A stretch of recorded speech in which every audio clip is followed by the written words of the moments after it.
ನಮಸ್ಕಾರ ಬಂಧುಗಳೇ. ನಾನು ಪ್ರೊಫೆಸರ್ ತುಮಕೂರು ಚಂದ್ರಕಾಂತ. ಒಂದು ಸರಣಿಯನ್ನು ಪ್ರಾರಂಭ ಮಾಡ್ತಾ ಇದ್ದೇನೆ. ಅದರ ಶೀರ್ಷಿಕೆ ಸರಳ ಭೌತಶಾಸ್ತ್ರ ಅಂತ ಹೇಳಿ.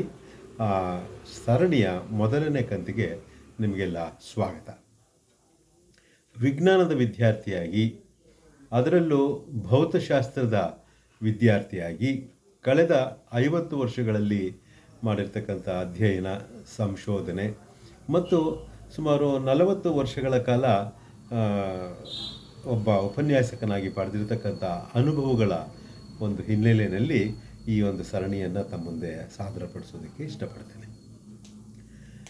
ಭೌತಶಾಸ್ತ್ರ ವಿಜ್ಞಾನದ ಒಂದು ಬಹಳ ಪುರಾತನವಾದ ಶಿಸ್ತು, ಓಲ್ಡ್ ಡಿಸಿಪ್ಲಿನ್ ಆಫ್ ಸೈನ್ಸ್. ಅದು ಭೌತಶಾಸ್ತ್ರವನ್ನು ವಿಜ್ಞಾನದ ತಾಯಿ ಅಂತ ಕರೀತಾರೆ.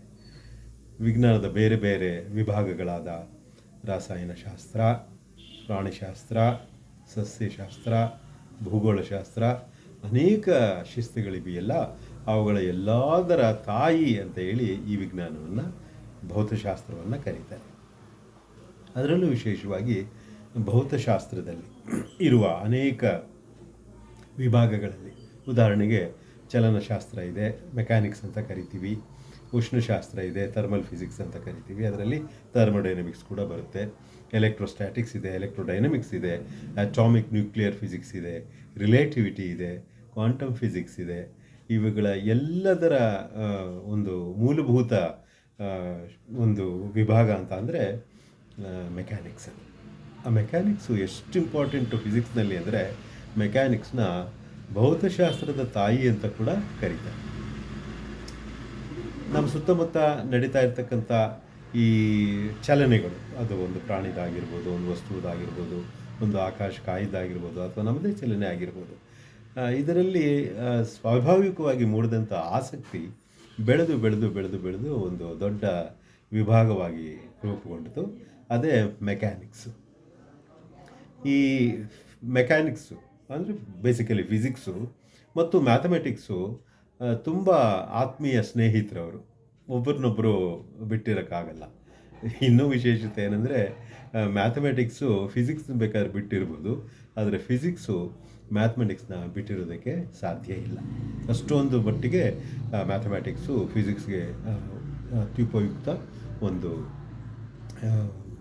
ಭಾಗ. ಈಗ ಮ್ಯಾಥಮೆಟಿಕ್ಸ್ನ ತುಂಬ ಕಾಂಪ್ಲಿಕೇಟೆಡ್ ಆಗಿ ನಿಮ್ಮ ಮುಂದೆ ಬ್ಲೆಂಡ್ ಮಾಡ್ತಾ ಹೋದರೆ, ಈ ಥರದ ಸರಣಿನಲ್ಲಿ ಆಸಕ್ತಿನೂ ಹೊರಟೋಗುತ್ತೆ ಮತ್ತು ಫಿಸಿಕ್ಸ್ ಅಂದರೆ ಒಂದು ಥರದ ದ್ವೇಷ ಬೆಳೆಯೋದಕ್ಕೆ ಶುರುವಾಗ್ಬಿಡುತ್ತೆ. ಹಾಗಾಗಬಾರ್ದು. ಹಾಗಾಗಿ ಮ್ಯಾಥಮೆಟಿಕ್ಸ್ನ ತುಂಬ ಮಿನಿಮಮ್ ಆಗಿ ಇಟ್ಕೊಂಡು, ಎಷ್ಟು ಬೇಕೋ ಅಷ್ಟನ್ನು ಮಾತ್ರ ಉಪಯೋಗಿಸ್ಕೊಂಡು, ಹೆಚ್ಚಿನ ಇಂಪಾರ್ಟೆನ್ಸನ್ನು ನಾನು ಫಿಸಿಕ್ಸಿನ ನಿಯಮಗಳಿಗೆ, ತತ್ವಗಳಿಗೆ ಮತ್ತು ಅದರಲ್ಲಿರ್ತಕ್ಕಂಥ ಜ್ಞಾನದ ಬಗ್ಗೆ ತಮಗೆ ನಿರೂಪಣೆ ಮಾಡ್ತಾ ಹೋಗ್ತಾ ಇರ್ತೇನೆ. ನೇಚರ್ನಲ್ಲಿ ಅನೇಕ ವಿದ್ಯಮಾನಗಳು ನಡೀತಾ ಇರ್ತವೆ. ಅವೆಲ್ಲ ಒಂದು set of rules, natural rules ಇದ್ದಾವೆ. ಅದರ ಒಳಗೇನೆ ನಡಿಬೇಕು ಅವೆಲ್ಲನೂ ಕೂಡ. ಆ ರೂಲ್ಸನ್ನು ಮೀರಿ ಹೋಗ್ತಕ್ಕಂಥ ಸಾಧ್ಯತೆಗಳು ಎಲ್ಲೂ ಇಲ್ಲ. ಅವುಗಳನ್ನು ನಾವು ಲಾಸ್ ಆಫ್ ನೇಚರ್ ಅಂತ ಕರಿತೀವಿ.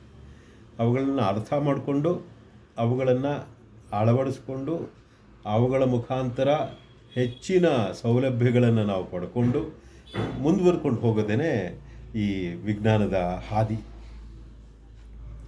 ತಮ್ಮೆಲ್ರಿಗೂ ಗೊತ್ತಿರೋ ಹಾಗೆ ಈ ಫಿಸಿಕ್ಸ್ ಅನ್ನೋದು ಎಂಜಿನಿಯರಿಂಗ್ಗೆ ಬಹಳ ಒಂದು supportive science, discipline of science. ಅದು ಫಿಸಿಕ್ಸ್ನಲ್ಲಿ ನಾವು ಕಂಡುಹಿಡಿದಿರ್ತಕ್ಕಂಥ ನಿಯಮಗಳನ್ನು, ಫಿಸಿಕ್ಸ್ನಲ್ಲಿ ನಾವು ತಿಳ್ಕೊಂಡಿರ್ತಕ್ಕಂಥ ಸ್ವಾಭಾವಿಕ ಒಂದು ಶಕ್ತಿಗಳ ರಹಸ್ಯಗಳನ್ನು ಉಪಯೋಗಿಸ್ಕೊಂಡು ಟೆಕ್ನಾಲಜಿ ನಮಗೆ ಅಪ್ಲಿಕೇಶನ್ಸನ್ನು ಮಾಡಿಕೊಡ್ತಾ ಹೋಗುತ್ತೆ. ಅದು ಎಷ್ಟು ಇಂಪಾರ್ಟೆಂಟ್ ಅಂತ ಅಂದರೆ, ನಮ್ಮ ಇಡೀ ಜೀವನ ಇವತ್ತಿನ ದಿನ ನಡೆಯೋದು, ನಿರ್ಧಾರ ಆಗಿರೋದು ಈ ಟೆಕ್ನಾಲಜಿಯ ಅಪ್ಲಿಕೇಶನ್ಸ್ ಮೇಲೆ. ನಮಗೆಲ್ಲ ಗೊತ್ತಿದೆ. ಒಂದು ಸ್ಮಾಲ್ ನೈಲ್ ಕಟ್ಟರ್ನಿಂದ ಹಿಡ್ಕೊಂಡು ಒಂದು ಕಂಪ್ಯೂಟರ್ವರೆಗೆ ಅನೇಕ ಅಪ್ಲಿಕೇಶನ್ಸನ್ನು ನಮ್ಮ ಇಂಜಿನಿಯರಿಂಗು ಟೆಕ್ನಾಲಜಿಸ್ಟು ಮಾಡಿ ಮಾಡಿ ಮಾಡಿ ಕೊಟ್ಟಿದ್ದಾರೆ. ಅವ್ರುಗಳಿಗೆಲ್ಲನೂ ನಾವು ಸಪೋರ್ಟ್ ಮಾಡಿದ್ದು ಫಿಸಿಕ್ಸ್ ಮುಖಾಂತರ ತುಂಬ ಉಪಯುಕ್ತವಾದ ಕೆಲಸ ಅದು. ಫಿಸಿಕ್ಸನ್ನು ಅರ್ಥ ಮಾಡ್ಕೋಬೇಕು ಅಂತ ಅಂದರೆ ಅದೊಂದು ಮನಸ್ಥಿತಿ ಅದು. It's a psychology. ಫಿಸಿಕ್ಸ್ನಲ್ಲಿ ಲಾಜಿಕ್ ಇದೆ, ಪ್ರೂಫ್ ಇದೆ, ಆಮೇಲೆ ಎಕ್ಸ್ಪೆರಿಮೆಂಟ್ಸ್ ಇದ್ದಾವೆ. ಇವುಗಳನ್ನು ಎಲ್ಲನೂ ಬಹಳ ಕರಾರುವಕ್ಕಾಗಿ ಮಾಡಿ ಅದರಿಂದ ಬಂದಂಥ ಫಲಿತಾಂಶಗಳನ್ನು ಬಹಳ ಎಚ್ಚರಿಕೆಯಿಂದ ವಿಶ್ಲೇಷಿಸಿ ನಂತರ ನಮ್ಮ ನಿಯಮಗಳು ಏನಿದ್ದಾವೆ, ಈ ನ್ಯಾಚುರಲ್ ಲಾಸ್ ಏನಿದ್ದಾವೆ ಅವುಗಳನ್ನು ನಾವು ಹೊರಹಾಕ್ತಾ ಹೋಗ್ತೀವಿ. ಭಾಳ ಇಂಟ್ರೆಸ್ಟಿಂಗ್ ಅಂತ ಅಂದರೆ ಈ ನ್ಯಾಚುರಲ್ ಲಾಸ್ ಏನಿದ್ದಾವೆ ಅವುಗಳು ಆ್ಯಕ್ಚುಲಿ ತುಂಬ ಸಿಂಪಲ್. ಅವು ನಾವು ನೇಚರಿನ ಒಂದು ಆಟವನ್ನು ನೋಡ್ತಾ ಹೋಗ್ತಾ ಇರ್ತೀವಿ. ಈ ಚೆಸ್ ಫಾರ್ ಎಕ್ಸಾಂಪಲ್, ಚೆಸ್ ಬಗ್ಗೆ ನನಗೇನೇನು ಗೊತ್ತಿಲ್ಲ ಅಂತ ಇಟ್ಕೊಳ್ಳೋಣ. ಆದರೆ ಇಬ್ಬರು ಚೆಸ್ ಆಟ ಆಡ್ತಾ ಇರ್ತಕ್ಕಂಥ ಆಟಗಾರರನ್ನ ಎಚ್ಚರಿಕೆಯಿಂದ ಗಮನಿಸ್ತಾ ಹೋದರೆ ನನಗೆ ಆ ಆಟದ ರೂಲ್ಸ್ಗಳ ಪರಿಚಯ ತಂತಾನೇ ಬರೋಕ್ಕೆ ಶುರುವಾಗುತ್ತೆ. ನಾನು ಆ ಇಬ್ಬರು ಆಟಗಾರರನ್ನ ಮಾತಾಡಿಸ್ಲೇಬೇಕಾಗಿಲ್ಲ. ಅವನು ಹಾರ್ಸ್ನ ಹೆಂಗೆ ಮೂವ್ ಮಾಡ್ತಾನೆ, ಸೋಲ್ಜರ್ನ ಹೆಂಗೆ ಮೂವ್ ಮಾಡ್ತಾನೆ, ಕ್ಯಾಮೆಲ್ ಹೇಗೆ ಮೂವ್ ಮಾಡ್ತಾನೆ, ಮಿನಿಸ್ಟ್ರನ್ನ ಹೇಗೆ ಮೂವ್ ಮಾಡ್ತಾನೆ, ಇದನ್ನೆಲ್ಲ ನಾನು ಎಚ್ಚರಿಕೆಯಿಂದ ಗಮನಿಸ್ತಾ ಇದ್ದರೆ ಇಷ್ಟೇ ಇದು ಚೆಸ್ ಅನ್ನೋದು ನಮ್ಗೆ ಗೊತ್ತಾಗೋಗುತ್ತೆ, ರೂಲ್ಸ್ ಗೊತ್ತಾಗೋಗುತ್ತಲ್ಲ. ಅದೇ ಥರ ಫಿಸಿಕ್ಸನ್ನು ಅರ್ಥ ಮಾಡ್ಕೊಳ್ಳೋದು, ಫಿಸಿಕ್ಸನ್ನು ಬೆಳೆಸೋದು ಹೀಗೇ ನಡ್ಕೊಳ್ತಾ ಹೋಗ್ತಾ ಇರುತ್ತೆ. ಈ ಸರಣಿನಲ್ಲಿ ನಾನು ಮಾಡ್ತಕ್ಕಂಥ ಎಪಿಸೋಡ್ಗಳೇನಿದ್ದಾವೆ ಅವುಗಳು ತುಂಬ ಕಡಿಮೆ, ಅಂದರೆ 5-6 ನಿಮಿಷಕ್ಕೆಲ್ಲ ಮಾಡೋದಕ್ಕೆ ಕಷ್ಟ. ವಿಷಯ ಮಂಡನೆ ತೀರಾ ಕಡಿಮೆ ಆಗೋಗ್ಬಿಡುತ್ತೆ. ಹಾಗಾಗಿ ರಿಯಲ್ ಟೇಸ್ಟ್ ಆಫ್ ಫಿಸಿಕ್ಸ್ ನಮಗೆ ಸಿಗೋದಿಲ್ಲ. ಅದನ್ನು ಮನಸ್ಸಿನಲ್ಲಿಟ್ಕೊಂಡು ಸುಮಾರು 10-15 ನಿಮಿಷಗಳ ಅವಧಿಯ ವಿಡಿಯೋಗಳನ್ನು ನಾನು ಮಾಡಿ ನಿಮ್ಮ ಮುಂದೆ ಸಾದರಪಡಿಸೋದಕ್ಕೆ ನನಗೆ ತುಂಬ ಇಷ್ಟ.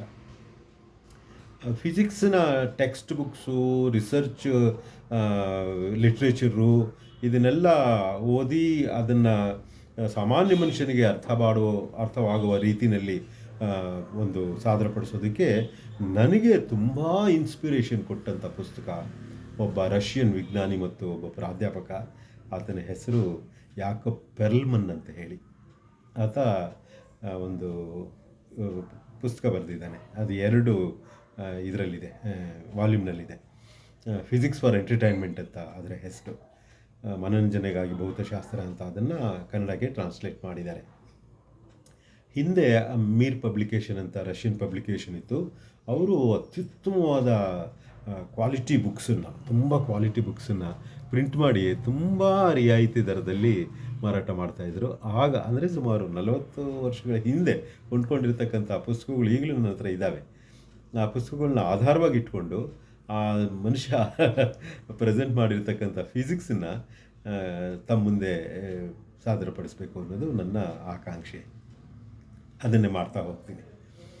ಈಗ ಫಿಸಿಕ್ಸನ್ನು ಅರ್ಥ ಮಾಡ್ಕೋಬೇಕು ಅಂತ ಅಂದರೆ ಕೆಲವು ಬೇಸಿಕ್ ರಿಕ್ವೈರ್ಮೆಂಟ್ಸ್ ಇದ್ದಾವೆ. ಒಂದಷ್ಟು ಮಿನಿಮಮ್ ಜ್ಞಾನ ನಮ್ಮಲ್ಲಿ ಇರಬೇಕು. ತಮಗೆಲ್ಲ ತಿಳಿದಿರೋ ಹಾಗೆ ಫಿಸಿಕ್ಸ್ಗೆ ಯಾವ ವಿಚಾರ ಬರುತ್ತಪ್ಪ ಅಂತ ಅಂದರೆ, ಯಾವುದನ್ನು ಅಳತೆ ಮಾಡುವುದಕ್ಕೆ ಸಾಧ್ಯವೋ ಅದು ಮಾತ್ರ ಫಿಸಿಕ್ಸ್ನ ಒಳಗಡೆಗೆ ಬರುತ್ತೆ, ಫಿಸಿಕ್ಸಿನ ಒಂದು ಟ್ರೀಟ್ಮೆಂಟ್ಗೆ ಒಳಗಾಗುತ್ತೆ. ಉದಾಹರಣೆಗೆ, ಒಂದು ವಸ್ತುವಿನ ಉದ್ದ, ಅಗಲ, ತೂಕ, ಸಾಂದ್ರತೆ ಮತ್ತು ಒಂದು ವಸ್ತು ಚಲಿಸುವ ವೇಗೋತ್ಕರ್ಷ, ಅದ್ರ ಮೇಲೆ ಆಗಿರ್ತಕ್ಕಂಥ ಬಲ, ಇವುಗಳನ್ನೆಲ್ಲ ಕೂಡ ನಾವು ಮೆಷರ್ ಮಾಡ್ಬೋದು. We can measure them. ಅವಕ್ಕೆ ಯೂನಿಟ್ಸ್ ಎಲ್ಲ ಇದೆ. ಅದನ್ನು ನಮ್ಮ ಮುಂದೆ ಬರ್ತಕ್ಕಂಥ ಎಪಿಸೋಡ್ನಲ್ಲಿ ಮೊದಲನೇದಾಗಿ ನಿಮ್ಮ ಮುಂದೆ ನಾನು ಪ್ರೆಸೆಂಟ್ ಮಾಡ್ತೀನಿ. ಯಾವುದನ್ನು ಮೆಷರ್ ಮಾಡೋದಕ್ಕೆ ಆಗೋದಿಲ್ವೋ ಅದು ಫಿಸಿಕ್ಸ್ನ ಒಳಗಡೆ ಬರಲ್ಲ. ಉದಾಹರಣೆಗೆ ಕೋಪ, ಹಸಿವು, ವಾತ್ಸಲ್ಯ, ಪ್ರೇಮ, ಜಿಗುಪ್ಸೆ ಇವೆಲ್ಲ ಕೂಡ ಅಳತೆ ಮಾಡೋದಕ್ಕೆ ಆಗದಲ್ಲೇ ಇರತಕ್ಕಂಥ ಅಂಶಗಳು. ನಿನಗೆ 1 kg ಎಷ್ಟು ಕೋಪ ಬಂದಿದೆ ಅಥವಾ ಅವನಿಗೆ 2 kg ಎಷ್ಟು ಹಸಿವಾಗಿದೆ, ಈ ಥರ ಎಲ್ಲ ಹೇಳೋಕ್ಕಾಗಲ್ವಲ್ಲ, ಅವು ಮೆಷರ್ಮೆಂಟಿಗೆ ಬರಲ್ವಲ್ಲ. ಹಾಗಾಗಿ ಅವು ಫಿಸಿಕ್ಸ್ನ ಒಳಗಡೆ ಬರಲ್ಲ, ಅವು ಫಿಸಿಕ್ಸ್ಗೆ ಹೊರತಾಗಿರ್ತಕ್ಕಂಥ. ಅವುಗಳ ಬಗ್ಗೆ ಏನು ಸಂಶೋಧನೆ ಮಾಡಬಾರ್ದು, ವಿಚಾರ ಮಾಡಬಾರ್ದು ಅನ್ನೋ ಅರ್ಥದಲ್ಲಿ ನಾನು ಹೇಳ್ತಾ ಇಲ್ಲ. ಫಿಸಿಕ್ಸಿನ ಒಳಗಡೆ ಬರಲ್ಲ. ಅವು ಬೇರೆ ಬೇರೆ ಥರದ ಶಿಸ್ತುಗಳಿಗೆ ಒಳಗಾಗಿ ಅವು ಕೂಡ ಅಧ್ಯಯನಕ್ಕೆ ಒಳಪಡ್ತವೆ. ಸೊ ಫಿಸಿಕ್ಸ್ಗೆ ಒಳಗಡೆ ಬರಬೇಕು ಅಂತಕ್ಕಂಥ ಯಾವುದೇ ವಿಚಾರ ಅಳತೆಗೆ ಒಳಪಡುವ ಒಂದು ಅಂಶ ಆಗಿರಬೇಕು. ಲೆಂತ್ ಆಗಿರ್ಬೋದು, ಬ್ರೆಡ್ತ್ ಆಗಿರ್ಬೋದು, ವಾಲ್ಯೂಮ್ ಆಗಿರ್ಬೋದು, ಡೆನ್ಸಿಟಿ ಆಗಿರ್ಬೋದು, ಸ್ಪೀಡ್ ಆಗಿರ್ಬೋದು, ಆಕ್ಸಿಲರೇಷನ್ನು, ಫೋರ್ಸು, ಮೊಮೆಂಟಮ್ಮು, ಇವುಗಳೆಲ್ಲ ನಮಗೆ ಫಿಸಿಕ್ಸ್ನೊಳಗಡೆ ಬರ್ತವೆ. ಸೊ ಫಿಸಿಕ್ಸ್ನಲ್ಲಿ ಬೇಸಿಕ್ ರಿಕ್ವೈರ್ಮೆಂಟ್ ಏನಪ್ಪ ಅಂತಂದರೆ, ಅಳತೆ ಮಾಡೋದಕ್ಕೆ ಒಂದಷ್ಟು ಯೂನಿಟ್ಸ್ ಬೇಕು, ಮೂಲಮಾನಗಳೇ ಬೇಕು. ಉದ್ದನ ಅಳತೆ ಮಾಡೋದು ಹೇಗೆ, ತೂಕ ಅಳತೆ ಮಾಡೋದು ಹೇಗೆ, ಸಮಯ ಅಳತೆ ಮಾಡೋದು ಹೇಗೆ, ಈ ಮೂರನ್ನು ಸರಿಯಾಗಿ ಸ್ಪಷ್ಟವಾಗಿ ಅರ್ಥ ಮಾಡ್ಕೊಂಬಿಟ್ವಿ ಅಂತಂದರೆ ಮೆಕ್ಯಾನಿಕ್ಸು ತುಂಬಾ ಸುಲಭ ಆಗೋಗ್ಬಿಡುತ್ತೆ. ಮೆಕ್ಯಾನಿಕ್ಸ್ನಲ್ಲಿ ಒಂದು ಸರಿ ತಾವು ಪ್ರಭುತ್ವ ಸ್ಥಾಪನೆ ಮಾಡಿಬಿಟ್ರಿ ಅಂತ ಅಂದರೆ ಫಿಸಿಕ್ಸಿನ ಮಿಕ್ಕೆಲ್ಲ ಶಿಸ್ತುಗಳು ಕೂಡ ಅತ್ಯಂತ ಅಪ್ಯಾಯಮಾನವಾಗಿ ಮತ್ತು ಸರಳವಾಗಿ ನಿಮ್ಮನ್ನು ಆವರಿಸ್ಕೊಳ್ತಾ ಹೋಗ್ತಾವೆ. ಸೊ ಯೂನಿಟ್ಸ್ ಬಗ್ಗೆ ಅರಿವನ್ನು ನಾವು ಪಡ್ಕೋಬೇಕು. ಅದನ್ನು ನಾನು ನನ್ನ ಮುಂದಿನ ವಿಡಿಯೋನಲ್ಲಿ, ಅಂದರೆ ಸರಳ ಭೌತಶಾಸ್ತ್ರದ 2ನೇ ಕಂತಿನಲ್ಲಿ ನಿಮಗೆ ತಿಳಿಸ್ಕೊಟ್ಟು ಅಲ್ಲಿಂದ ಮುಂದಕ್ಕೆ ವಿಜ್ಞಾನದ ಪ್ರಯಾಣವನ್ನು ನಾನು ನಿಮ್ಮ ಜೊತೆ ಮಾಡೋದಕ್ಕೆ ಇಷ್ಟಪಡ್ತೇನೆ. ತಾವು ಖಂಡಿತ ಮಿಸ್ ಮಾಡದೆ ಅವುಗಳನ್ನು ನೋಡಬೇಕು ಮತ್ತು ತಮ್ಮ ಪ್ರತಿಕ್ರಿಯೆಯನ್ನು ನನಗೆ ತಿಳಿಸ್ತಾ ಹೋಗಬೇಕು. ಇಲ್ಲಾಂದರೆ ಅದು ಒನ್ ವೇ ಆಗೋಗ್ಬಿಡುತ್ತೆ, ನಾನು ಮಾಡಿದ್ದೇ ಸರಿ, ನೀವು ಕೇಳಿದ್ದೇನೆ ಸರಿ ಅನ್ನೋ ಈ ಥರದಲ್ಲಿ ಆಗಬಾರ್ದು. ಬದಲಾವಣೆಗಳು ಏನಾದರೂ ಮಾಡ್ಕೋಬೇಕು ಅನ್ನೋದಿದ್ರೆ ಖಂಡಿತ ಮಾಡ್ಕೊಳ್ಳೋಣ. ಭಾಳ ಖುಷಿಯಾಗುತ್ತೆ ನಿಮ್ಮ ಮುಂದೆ ಫಿಸಿಕ್ಸನ್ನು ಪ್ರೆಸೆಂಟ್ ಮಾಡಬೇಕು ಅಂತ ಅಂದರೆ. ಮುಂದಿನ ಒಂದು ಕಂತಿನಲ್ಲಿ ನಾವು ಮತ್ತೆ ಭೇಟಿ ಮಾಡೋಣ. ನಮಸ್ಕಾರ.